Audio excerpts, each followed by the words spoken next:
Hello there, my name is David Pustansky from Extremed.tv and welcome to the Geek Battle Gaming YouTube channel. On today's video we are going to be reviewing Tempest 4000 for the Atari VCS. So if you haven't done so already, please make sure you smash that subscribe button, and that way you'll be able to get all of our content. We've done tons of things about the Atari VCS, the Evercade, the A500 Mini, and tons of other machines and consoles, retro and modern stuff. So without further ado, let's get into everything Tempest 4000.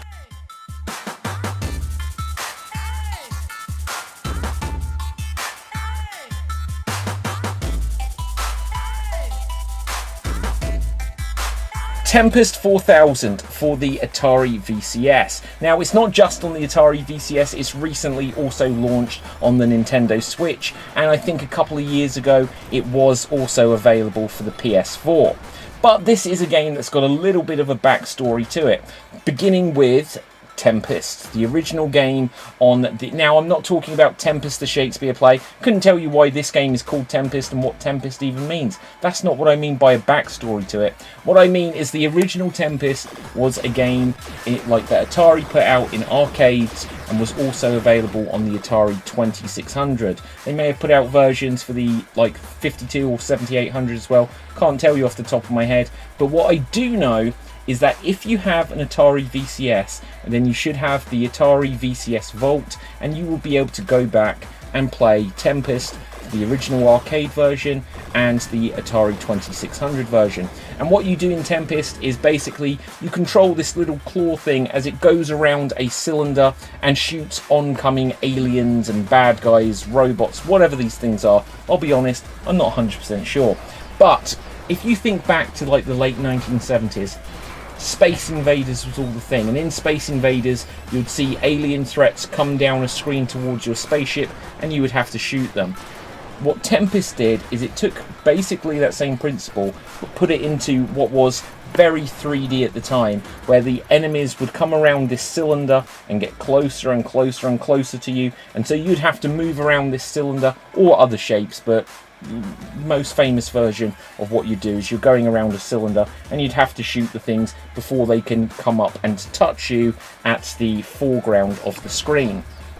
Now, back in the day, this would be played with a paddle controller, and fortunately the Atari VCS does have this classic joypad, which does allows you to play with this. It does mean that you can play it with paddle controls because the joystick rotates around and is a fantastic paddle.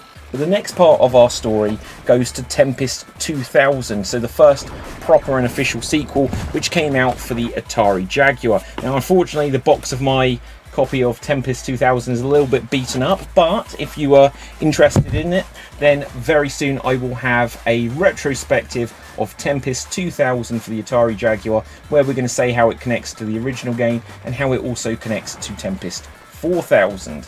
Now, if you were wondering, what about Tempest 3000? There was a Tempest 3000, but almost certainly you have never played it, and unless Atari pull their finger out, almost certainly you will never get to play it, because Tempest 3000 came out, I believe, exclusively for a DVD/games machine called the Nuon, N-U-O-N, for however that may be pronounced, and it didn't do very well. This machine, it was a DVD player that allowed you to have like interactive sections on DVD discs, and you could get some games, and I think there was a couple of Atari based games and then some other things. I never had a Nuon, so I have never played Tempest 3000.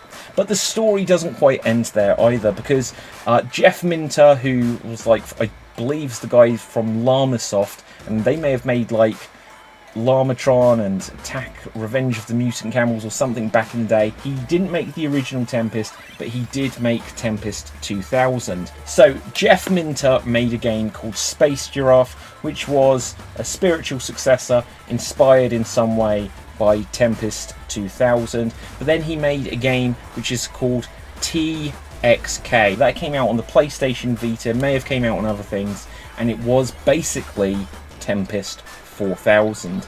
Now, this ended up getting a legal dispute with Atari, who were like, what the hell, you know, you made Tempest 2000 for us, and now you're making an unofficial Tempest game. And they were like, well, look, let's resolve this.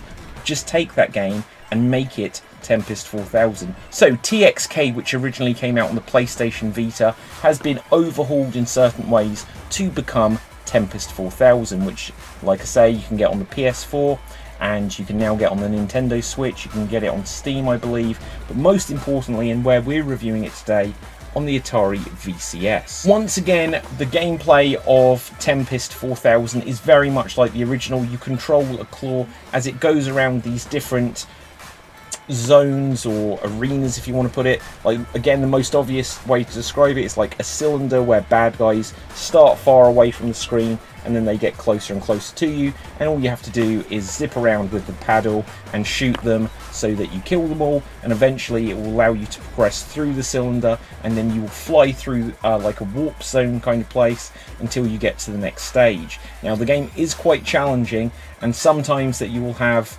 levels that are different shapes. Now, they may be like a big V or a big W, or they may be like more complicated shapes than this, which means that getting the fine-tuning with the paddle is something that does take a little bit of practice.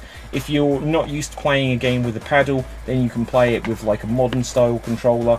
I don't have a modern style controller for my Atari VCS, but you're absolutely fine to like use an Xbox One controller or a bunch of other controllers, and so I just play with an Xbox One controller if I am not playing with the classic controller. But my preferred way of playing with it is with the classic controller, just so that I can get more practice in playing games with a paddle, because you don't get that opportunity that much nowadays. Game, in my opinion, isn't 100% perfect, and I don't know if it's like this on other systems, but I find that when trying to get to the next level, because it comes up with a menu screen and you can either like start the game or you can choose what level you begin at.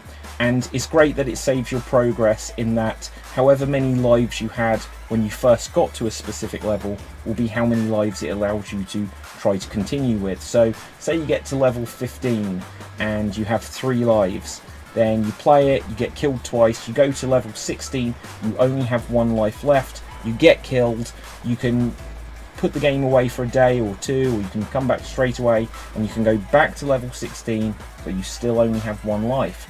Now, that might feel like, God, I can never complete level 16 with just 1 life, but then it allows you to go back to level 15, but you had 3 lives, and then if you do that level better, so that you've got 2 or 3 lives, you'll then be able to start level 16 with those 3 lives. The graphics of the game is like, it's like a fireworks display.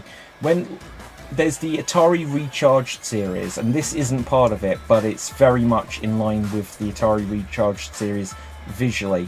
If you don't know what the Atari Recharged series is, there's a bunch of classic Atari games: Pong, Centipede, Black Widow, Breakout, maybe something else I'm forgetting off the top of my head, and they basically take the original games and they overhaul them with this vector art style, and like with like neon lights and like these particle effects and new special moves to tweak the gameplay, and it really modernizes like the old games and makes them feel like a bit more something special, but whilst also feeling like an old game. So it's not taking Asteroids, was another one, it's not taking Asteroids and making it into Star Fox, for example.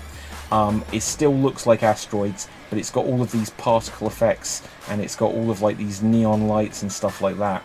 And Tempest 4000, because it came out, I believe, first a couple of years ago, and well, for it being the game that came out on the PlayStation Vita, that was unrelated to Atari, and so it had the look that Atari would later perhaps themselves adopt for their Recharged series.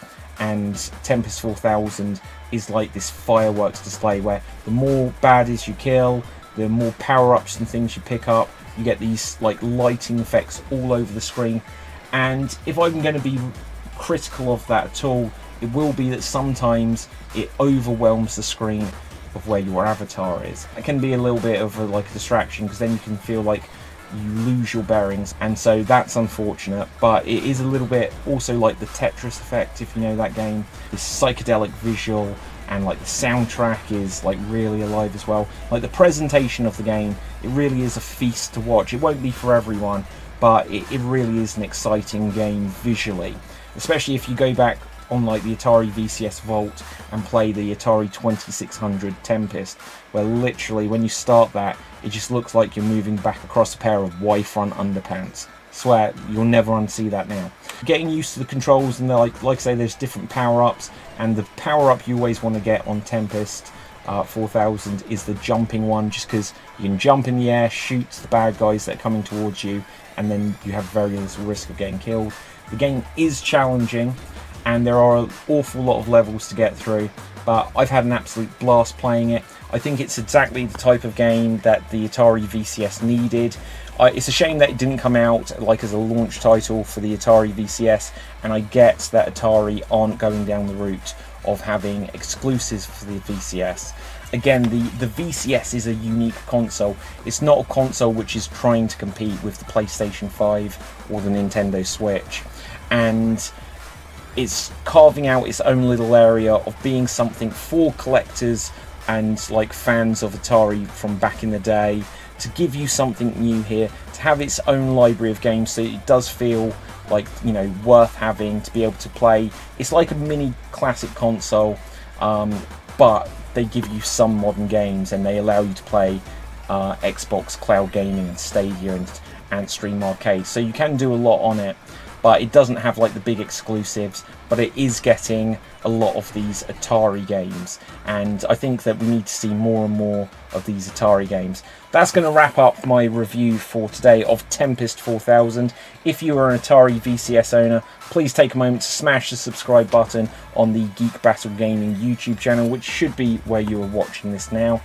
I've got this big review I did of the Atari VCS, and I've been recording footage to do reviews of a bunch of the games on the Atari VCS. We're going to dive into the vault and go over some of the individual games there, as well as some of like the recharge games, or just some of the other cool features and things that you can do on the VCS. But like I say, I also cover all kinds of other stuff. Just had a big review of the Amiga A500 Mini and of the Evercade VS recently. Going to have loads more stuff coming up. It has been a blast to do this today, so until next time, stay safe, always stay extremed. Check out the Extremes website, extreme.tv, for the written review of this, and ciao for now.